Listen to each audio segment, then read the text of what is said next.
the amount of gratitude we got from these patients was much higher than doing all of the other procedures that everyone was performing. So Uh-huh. this was really a life-changing surgery.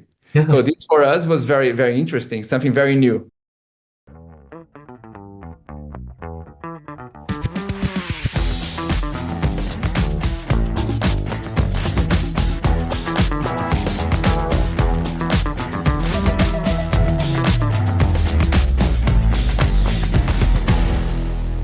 Welcome to the Joy Tuck Club, the podcast that celebrates the beauty and diversity of transgender individuals and identities.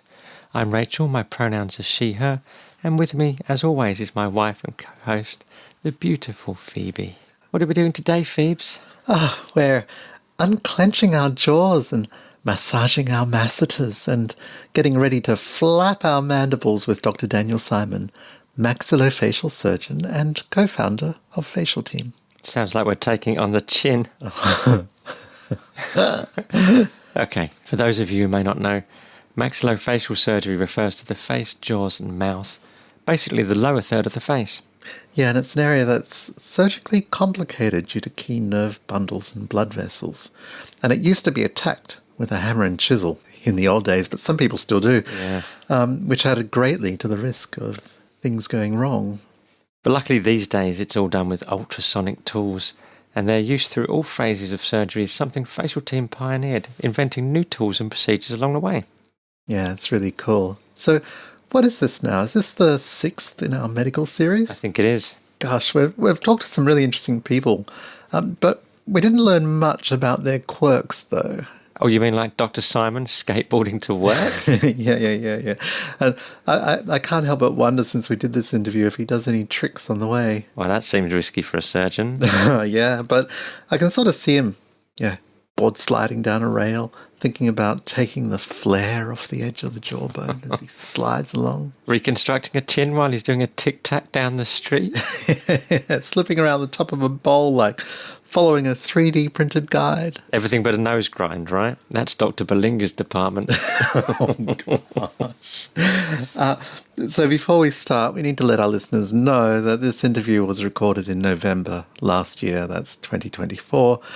And one of the questions about the future doesn't really capture the full horror of what's happening right now in the US under the Trump admin. Yeah, when fearing the worst turns out to not come close to being actually what happens.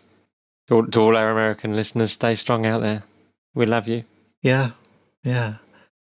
We trans together. We all trans together, yeah. We all trans together. Yeah. Let's start the interview. Let's start the interview. There we go. Go ahead, Phoebe. Basic background. What do you focus on surgically at Facialteam? Well, I am one of the founders, right? So Facialteam has two founders, me and Luis Capitan. Yes. And when we began, we focused ourselves in all the procedures from FFS, besides the nose. Okay, rhinoplasty was not something that we ever had training, because we are both maxillofacial surgeons, and the basic training of maxillofacial surgery does not include rhinoplasty. Okay, some maxillofacial surgeons are going to pursue this specialization like Dr. Bedinga did, and they go for it. So they will like extend their training for 2, 3, or 4 years only on rhinoplasty, because it's a very specific surgery, you know? So in the beginning, I would dedicate myself to most procedures like forehead surgery, jaw and chin, Adam's apple, lip lift. And nowadays, mainly from 2014 on, I have been dedicated myself exclusively to jaw and chin recontouring, okay? And there are many good reasons for that, of course. As one of the founders of Facialteam, can you tell me a little bit, or share with us a little bit about how you made that leap into, we're going to form our own group? Well, it's like the story of many people, where luck and destiny and specific situations, and sometimes a horse passes in front of you, you can jump on it or not, you know, so there are different situations. When I saw FFS for the first time, it was in 2004, okay? And this was in Antwerp, because I was doing a general fellowship of maxillofacial surgery. So as a young specialist, they would put me there and make me operate with many surgeons from that center. There was a very strong center in Antwerp, okay? And they would make me rotate with the surgeons from Monday to Friday, okay? And then every 2 weeks, not every week, but every 2 weeks, they would make me rotate on Wednesday with a surgeon that's known, it's called Norman van der Dusen, okay? And who is one of the pioneers in Europe of FFS, okay? And when I went first time with him in surgery, it was interesting because there was always a document on the wall saying the name of the patient and what was the procedure, right? And the procedure was FFS. So I went in the first time and I didn't know what was going to happen. I said, wow, like I'm a specialist already. I'm here. I have been doing a lot of surgeries here, but I don't know what's going to happen here. So this is when I saw my first FFS. Okay. And it was basic, very basic, because we are talking about a surgeon that was doing not a lot of surgery, very basic technique, operating alone. 2004, there was no CT scans were just beginning. There was no piezo surgery. So a lot of things were basic. Okay. But I got the concept. When I stayed helping him for a couple of years. And when I came to Spain, I met Luis Capitan. And as two young surgeons, we had to decide if we would start our business, our clinic, as a maxillofacial center, or if we would take the leap, and create a center only for FFS, which was completely crazy by our colleagues and peers. Okay? But we have performed in 2000. I left Belgium. I had this feminization in mind. So I said to him, look, I saw these procedures. I think we can start doing some. Maybe we did 3 in 2008. Maybe we did 6, 2009. So very small amount of procedures. But we fell in love with the procedure and we said, what should we do? And then the decision was, okay, instead of creating a maxillofacial clinic, let's create a center that is only for FFS.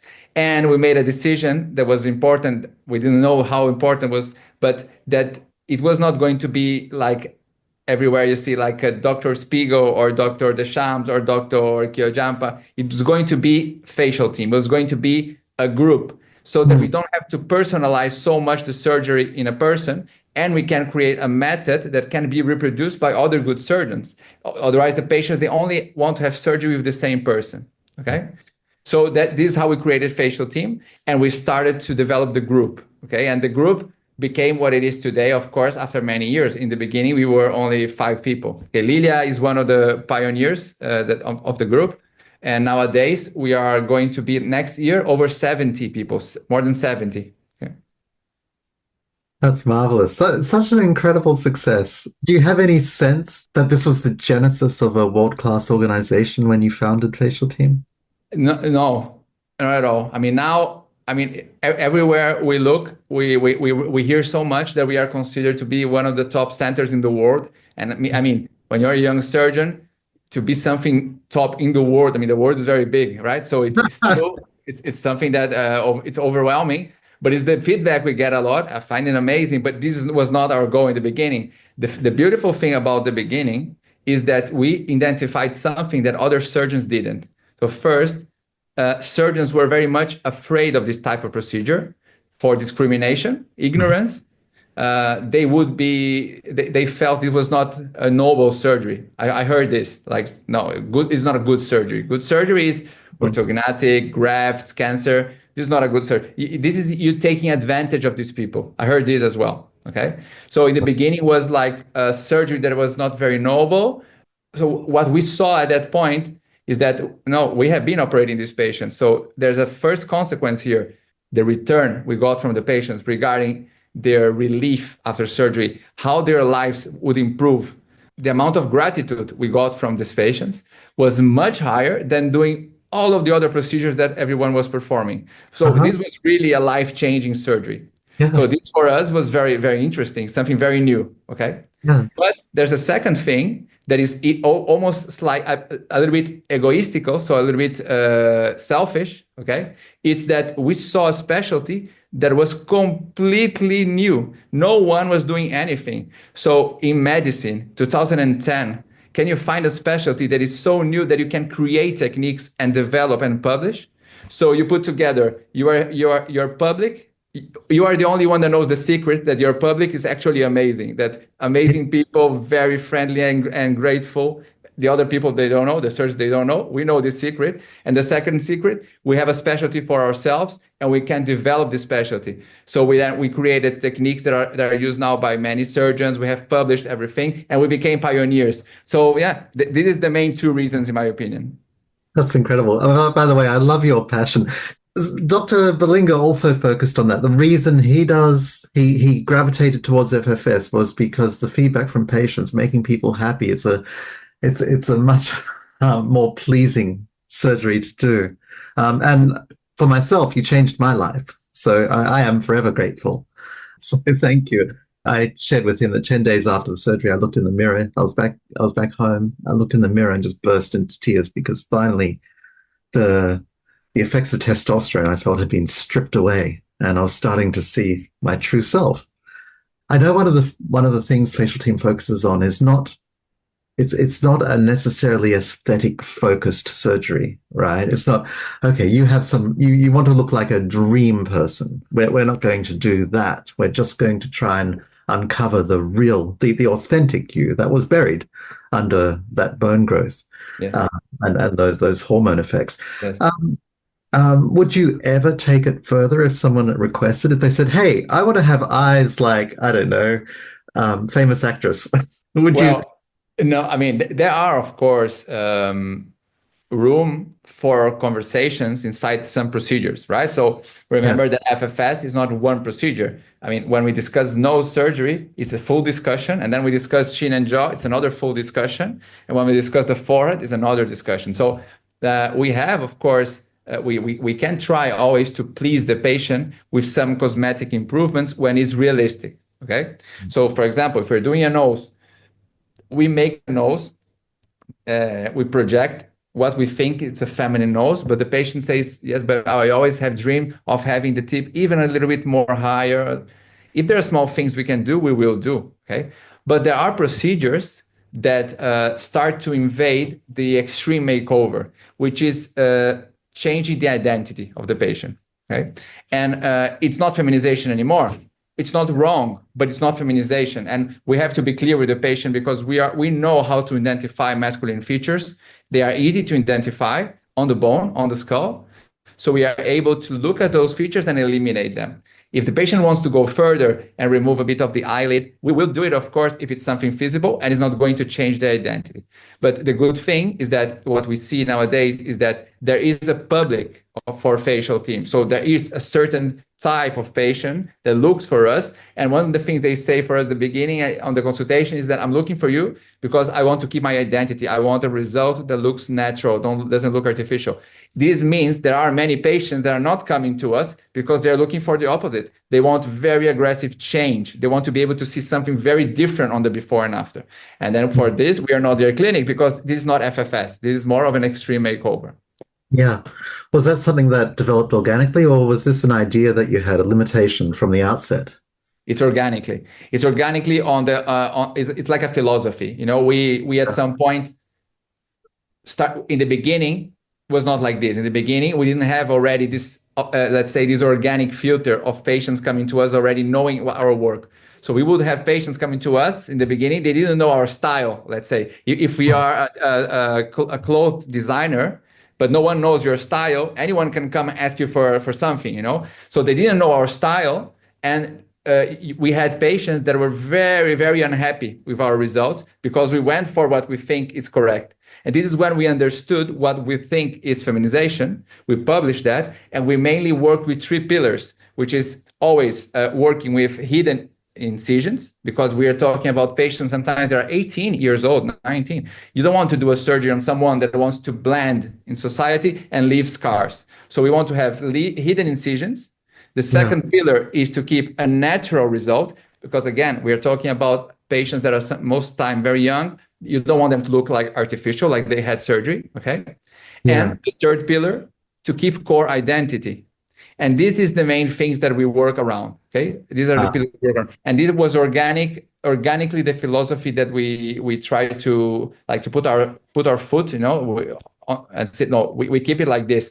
And I think it has been good. Even at some points, as any clinic, as any business, we have had our ups and downs. And maybe there was a semester in 2022 after COVID, we were having less surgery. We started to get a bit worried. And there was conversations like, should we start to do a bit more aggressive things to start to obtain more patients that are not coming to us? But the decision was no. We thought it was a wrong decision. We had to keep. We decided to keep ourselves in the pillars. Okay. Yeah. Nice. Yeah, that's lovely. Yeah, it's really good. Do you ever tell people in your consults, do you ever tell them that they don't need any surgery? Oh, all the time. I imagine people come to you, they're feeling very dysphoric, but as we know, dysphoria does funny things to the mind. Yeah. Well, there are two things that happen a lot with us. Okay. For you to have an idea, in real numbers, Facialteam makes an average of 130 consultations per month. Okay. Whoa. So from these 130 consultations, maybe 20 to 25 will be in person in Marbella, and the other 100, 105 will be online, okay? Skype consultations. So we see a lot of people. Then we have two situations. We have patients from the ones that we say that it's not necessary. We have patients that we see them and there's nothing we should do because they are already very feminine, even with the dysphoria. So we try to orientate, we try to explain, we showing scans, showing other examples to try to guide the patient not to have surgery. Of course, sometimes this patient is going to fall with a surgeon that is going to be very, very eager to operate, and she will have the surgery. But we see many patients that don't need anything. But the most common thing for me is patients that come thinking they need a lot of surgery. This is the most common. Yeah. And then we start to explain and show and compare with other patients with cis women pictures, and we go from 5 procedures they thought they need to 2, So optimizing the procedures is good for the cost, for the recovery, for the result. So this is something that is very common for us. What would you recommend for someone on a limited budget? If they said, look, I can only get one thing done. I don't even know what it is, but I'm going to aim for that. What's the most effective? Well, it depends. If it's I always work with priorities during the consultations. Okay. Yeah. So if a patient has a limited budget, this is not an uncommon situation. It's a very common situation. We will always try to prioritize what is the procedure that in her phase is going to give her the most benefit. At least that we can say, okay, look, do this, because then you have time to save money and you will enjoy your life better for 2-3 years. You're going to be feeling much better. Most of the time, the patient knows what it is. Sometimes the patient has a forehead that is masculine, but the patient is so bothered by the chin, So from a feminization point of view, I would say the forehead is more important, but she's so bothered by the chin that we'll say, it's no problem. We start with your chin, see how you feel, and in the future, we do the forehead. From a scientific point of view, from the studies that we have nowadays, from the observation we have nowadays, we can say that in a general rule, of course, the forehead area and the hairline are the most important part of a surgery, okay? But this is, of course, I cannot tell this on stone applying to everyone. It depends case by case. But in general, yes, we can say the forehead is the most important part. From an external perception, could be from a child, from a person on the street, We have studies already showing that one of the main gender identification features is the eyes. What do you do that's different to any other FFS team? Well, we have different branches inside our research and development part, okay? So one that is very clear is the publications, okay? Yeah. So we have the capacity of organizing very well our data, okay? We are a group that registers everything. So we register pictures. You've been here, you saw, we make pictures before, pictures after, 3D pictures, CT scan before, CT scan after, okay? So we have a lot of data. We have pictures inside surgery. We have a lot of data from the patient regarding age, where they come, health in general, hormone therapy. So when you are a clinic, sometimes you take it for granted, but many clinics, they are not organized to gather all this data, okay? So when you have all this data, the natural consequence is publications. Okay, so we are a clinic that publishes a lot. Nowadays, we are one of the strongest publishers in the planet as a private clinic. Above us, it's a couple of universities in the United States. So we publish more than most universities in the world. Even we publish much more than Harvard about FFS. Right. So publications is important. Why? Because when you're doing your publications, if they are powerful, they will influence surgeons all around the world. Because it's not, we don't do publications like saying about a case. There are publications that are called about a case. Like I did a surgery and this is what happens, and this is my discussion, this is what I think, this is my conclusion. When we do a publication, we do something heavy. It's like Facialteam experience after 800 jaw and chin recontourings. So what we do, our method, how does it work? So we publish that. So we're putting it around outside for the world. Okay. The second branch that we do for the research and development is training. Okay. So we are always being invited for many medical meetings around the world. Okay. And we also organize trainings in cadaver. Okay, so we have cadaver trainings that we do once or twice a year, where we have surgeons coming to perform surgery on cadaver labs, where we explain, we show, we take their hands, and we try to make that we change the ship on their minds about FFS, about what are the new technologies, what's necessary, and it's very helpful. Okay, so we have this, we have the training, we have the publication, and then we have a part that I think is the most important. Okay. So when we decided to focus ourselves, each one of us, in one procedure, one of the tasks that was given to each one of us is, okay, Daniel, like for me, you're doing jaw and chin only. So it's not acceptable anymore that you just do jaw and chin. You have to be able, if you do this every day, and I do this sometimes 2 times a day, you have to be able to change this, to improve this. Okay. The same thing was for Capitan. You have a task. If you're doing only forehead, you have to be able to change this. Okay. So we were able to change dramatically the techniques that we use. Okay. Just by the fact of focus. So for example, there are instruments that are used nowadays with jaw and chin recontouring. They were created by us. They are used all over the world, but they're created by us. Surgical instruments that were developed because of need. I was doing jaw and chin.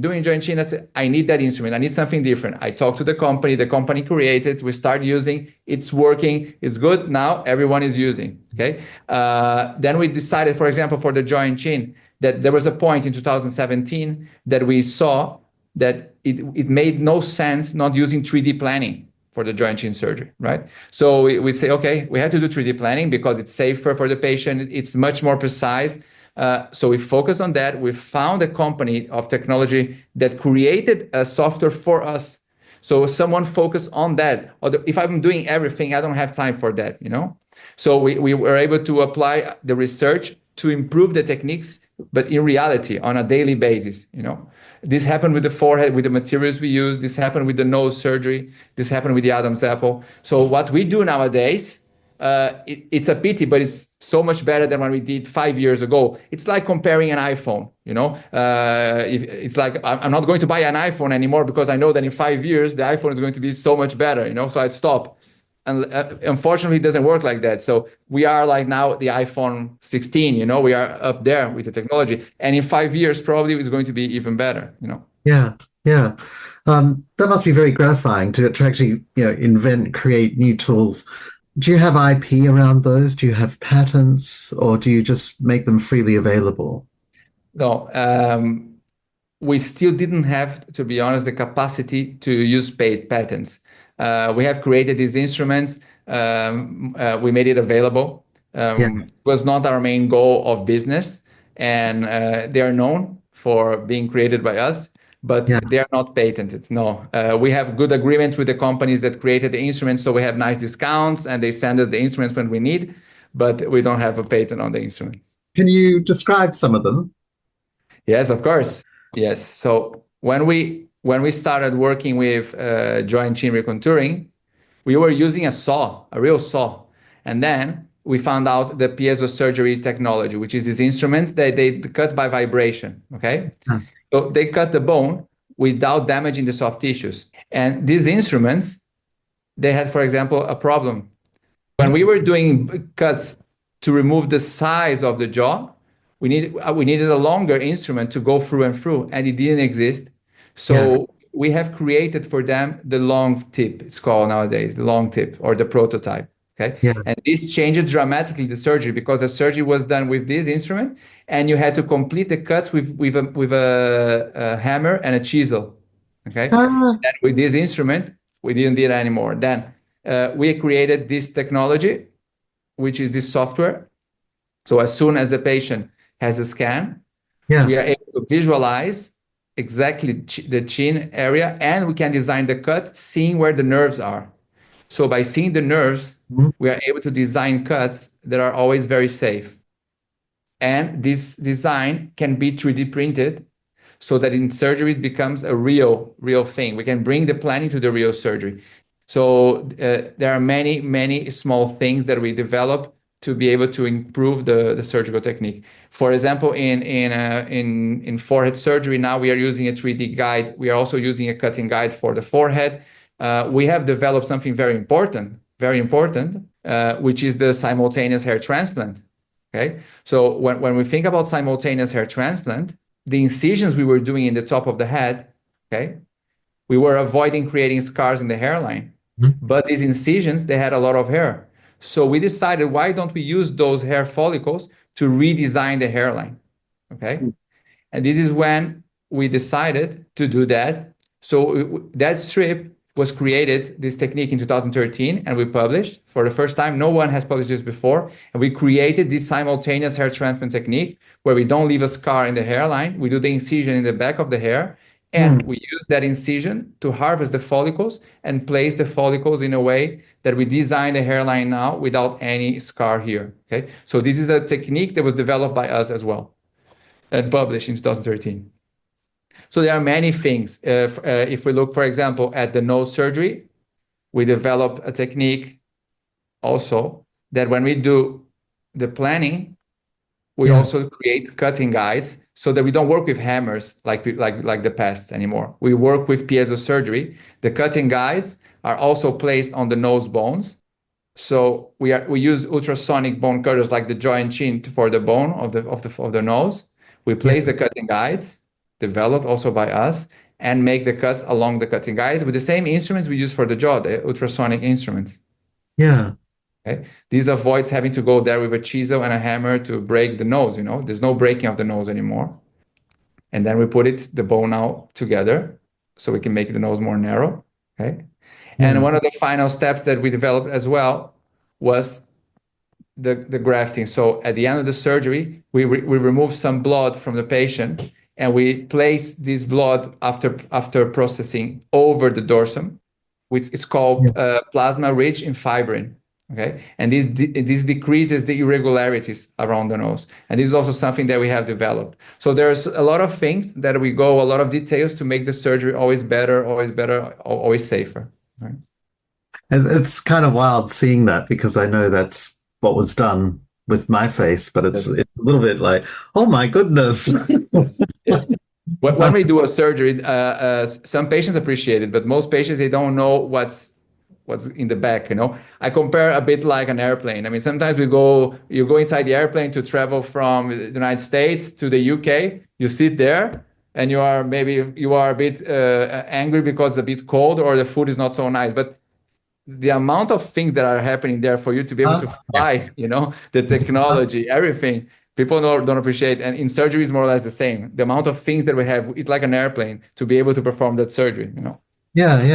You're almost 40,000. You're 40,000 feet in the air, traveling at near the speed of sound in a thin metal tube. Just be amazed. Don't complain about your meal. Exactly. Incredible. Do you have things go wrong during surgeries? And what do you do? How do you approach it with the patient afterwards? Well, as any surgery, things can go wrong. What you need to do, of course, is decrease the statistics of that by repetition. So we are very experienced, of course, because we operate a lot. And if something doesn't go well in surgery, we need to be able to correct it. Okay. So this is one of the reasons that when you go to any surgeon for any procedure, It needs to be a surgeon that has enough experience to be able to deal with the possible complication. You cannot go to a surgery to someone that looks amazing, nice, and it's a beautiful surgeon and it's very optimistic, but it's always saying everything will be okay, and there's never going to be the chance of something going wrong, because something can go wrong. And what you need to be relaxed of is that this person is also going to be able to treat if it goes wrong. I can be doing a jaw surgery, which is a very delicate area because it's very small, access the vision that we have, and you can start having a heavy bleeding, for example. So if the surgeon is not experienced, he can desperate, okay, and he can even lose a patient by a bleeding from a jaw surgery. So these are things that can happen. We have had jaw surgeries where we have bleeding, where we have to stop the surgery and go for the bleeding and stop it and work for it. You can have surgeries where you're doing a bone cut that doesn't go exactly as you expected. So you need to decide what you're going to do. Are you going to do a reconstruction now? Are you going to make the best you can and reconsider a second moment for the surgery? Okay. So there are things, of course, in surgery that can go not exactly as you plan. For nose surgery, for example, we have a revision rate of around 4% because most of the nose is soft, right? This is bone, but this is all soft. So let's say 80% of the nose is soft, skin, cartilage. So even if the nose is left perfect, with the healing process, you can have small things that doesn't go so well. And then so a surgery that didn't go good, you have to be able to review that, okay? But thankfully, we didn't have at Facialteam never an episode, like a serious episode, like for a patient needing to go to intensive care or a patient that was going to a very serious situation. These we never had, okay? So you would call that all the FFS procedures statistically then are overwhelmingly safe? Yes, they should be, because not because of Facialteam, because of the area we are working with. These are safe areas, if you know the anatomy, and then if you have overall experience, these should be very safe procedures.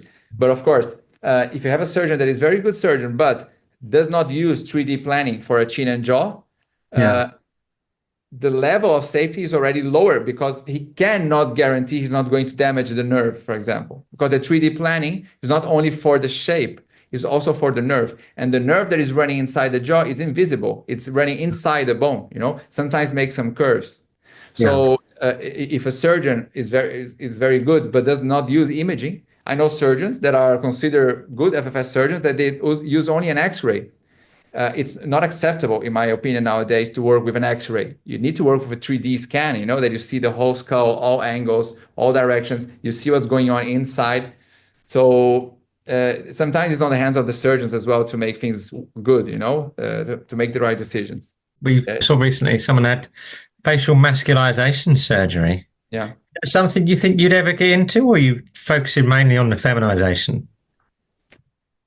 The goal was always to focus on feminization. Okay, it is true as well that from volume, it's much more necessary because, of course, puberty affects much more the trans woman because of the amount of bone that grows on the face. And when it's the opposite situation, you will have probably with the hormone therapy enough facial features that compensate the femininity of that face, So as you know, a trans man that is starting with hormone therapy normally will start having some facial hair, the skin becomes a bit thicker. So most of the time they are fine. But we have been, of course, approached to do this type of procedure. It's a possibility. The problem with this procedure is that differently than FFS, the safety of FFS is that we are always removing bone. Yeah. Okay. In those procedures, possibly we have to add volume. And when you're adding, normally we're talking about customized implants. Yeah. So it's like putting a breast implant, no?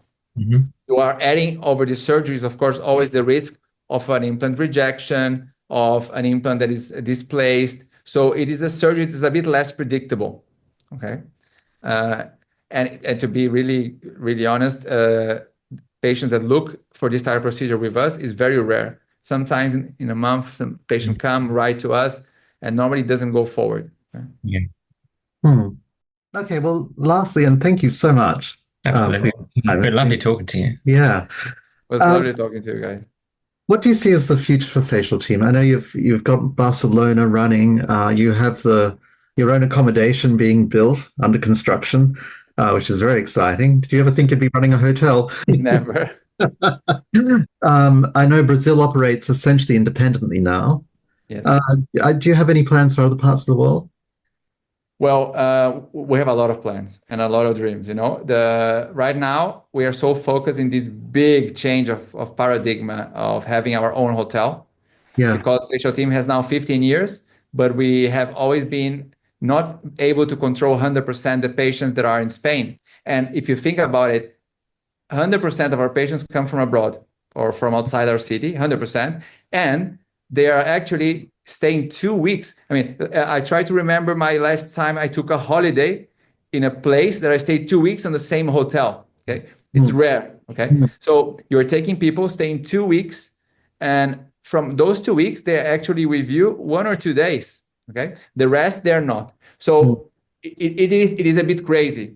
That's why we started to work with La Villa and created with them a system where we have our own station inside La Villa. We visit patients every day. But of course, we imagine if we are able to visualize the perfect hotel for recovery after facial surgery. Well, we dreamt about it since 2018, and we created something that we believe is going to be the state of the art. The rooms are all thought of. It's very advanced. Yeah. They are all taught about easy movement in the room for the bathrooms. The hotel has a big spa that is actually a recovery spa. So with all technologies to increase the recovery after facial surgery, it has, of course, the support of psychologists, physiotherapists, areas for activities. Patients will be able to when they want, they will be able to meet and be together and talk about their experiences. So it's something that we always dreamed about. So Yeah. this is my let's say short-term dream. We have also a plan in the future of starting to have possibly very, very well-trained surgeons from other countries that we can at some point certify as Facialteam trained, because there are countries that are not coming to us anyway, and these are they don't have surgeons with the specialty that we have.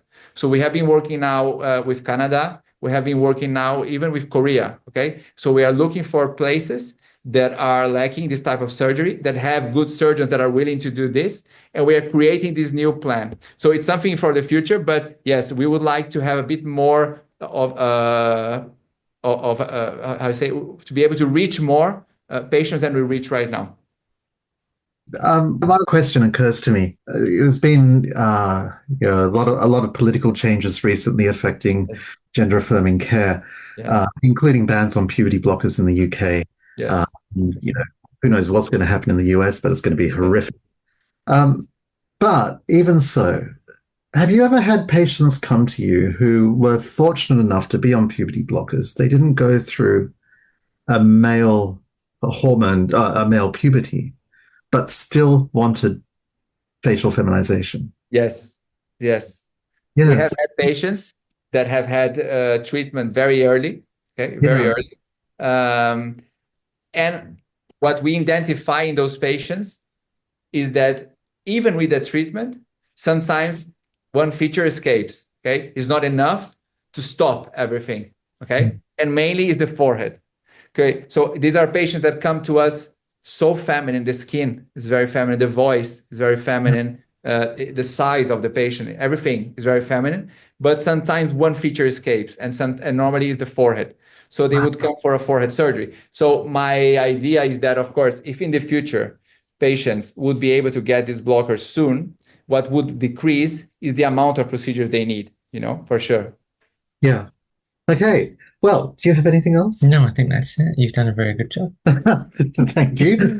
Thank you for the very good job you've done. No, thank you. Thank you. And thank you, Lilia, too. My It's a big pleasure talking to you. I love to talk about these stuffs because on the daily basis we are here, like on the day by day, and sometimes when we stop to talk about it and remember the story is always nice for me as well. So thank you. Yeah, that came across, didn't it? Yeah, absolutely. You can tell you really enjoyed talking about it. So. Yeah. Same with Dr. Belinga. Okay, great. Big hug to you. Have a lovely day. Thank you. Bye. Bye-bye. Bye. Well, that was short and sweet. Sure was. Hey, we've spoken to both the co-founders of Facialteam now, and its founding is a really neat story. Yet neither of them went in expecting anything like what the group has become. And both with the same motivations. They like that type of work, the rates of satisfaction, and the ability to innovate. Yeah. And everyone we've talked to there always comes back with what made it stick was the satisfaction of the patients, the low regret rates, such a change from other work in, oncology and so on. But what struck you most in this interview? Give us a highlight. The main thing was how little I'm in it. Oh, crap. Yes, there was that. Sorry. Chin up, baby. Oh, very good. No, seriously, I found it fascinating that the forehead area and the hairline are the most important part of surgery for gender recognition. So it should probably be the first procedure for those on a budget. How about you? Well, we often hear about medical breakthroughs, but one of the things we've learned in this is that FFS, as an area, is relatively new. You know, they were doing SRS back in the early 1900s. FFS started just in the 80s. And Dr. Simon mentioned how lucky he feels to be working in an area where he's able to innovate. And innovate they all do. I think they're the third most prolific publisher of papers and research on FFS in the world. Yeah. Well, is that everything we want to say? You want to wrap it up? Yeah, so that's it for this episode of the Joy Tuck Club. We want to thank you, our listeners, for tuning in and being part of our community. If you want to connect with us further, please visit our website, redandfreckles.com, where you can keep up to date on all things red and freckly. You can also follow us on Blue Sky, Threads, Instagram and Facebook, but not Twitter. We use the handle @2damptrans on all of our platforms, and you can DM us if you have any questions or topics that you'd like us to discuss. And please don't forget to subscribe and rate us on Spotify and Apple and YouTube or wherever you listen to your podcasts. We're on the popular platforms. All of them?